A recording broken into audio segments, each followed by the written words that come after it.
नमस्ते, मी doctor Pragya. आज lifestyle आणि आपले डेली हॅबिट्सबद्दल बोलणार आहे. बरेचसे ॲलोपॅथी डॉक्टर असं म्हणतात की daily evacuation of stool is not that important. म्हणजे सकाळी रोज आपलं टॉयलेट जी काही मोशन पास करण्याची क्रिया असते ती व्हायलाच पाहिजे असं आवश्यक नाही.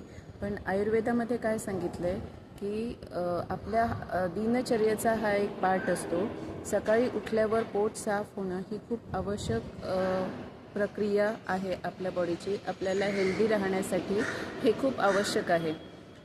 आपल्या बॉडीमध्ये सकाळी उठल्यापासून संध्याकाळपर्यंत आपण जे काही खातो, ज्याचं पाचन होतं, मेटाबॉलिझम होतं, ह्या काही प्रक्रिया होतात, त्याच्यामध्ये काही टॉक्झिन्स तयार होतात आणि हे टॉक्झिन डेलीच्या डेली बाहेर निघून जाणं खूप आवश्यक असतं. आयुर्वेदामध्ये याला आम असं म्हणतात.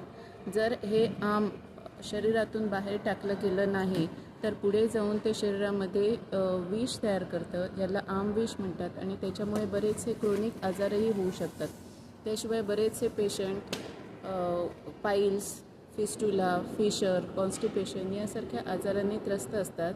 याचं एक महत्त्वाचं कारण की जो काही अर्ज असतो त्याला आपण रोखून ठेवतो आपल्या इतर काही कामांमुळे. याला आयुर्वेदामध्ये वेगधारण असं म्हटलेलं आहे.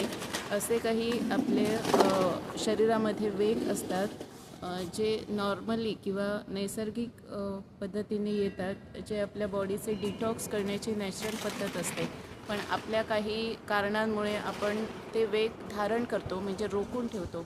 आणि हे रोखून ठेवल्यामुळे जी काही शरीराची नॅचरल प्रक्रिया असते त्याच्यामध्ये आपण बाधा आणतो आणि याचा परिणाम होऊन त्याचे जे काही त्रास होतात ते आपल्यालाच भोगायला लागतात. तर त्याच्यापेक्षा आपण जे नॅचरल फोर्सेस आहेत किंवा नॅचरल जे वेग आहेत त्याचं धारण करू नये याबद्दल आयुर्वेदामध्ये अगोदरच इन्फॉर्मेशन दिलेली आहे.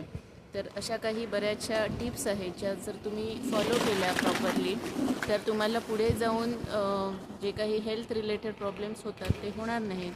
आणि असं जर याबद्दल तुम्हाला अजून काही माहिती हवी असेल तर माझं जे वैदिक वेलनेस आहे याच्याशी तुम्ही संपर्क साधू शकता.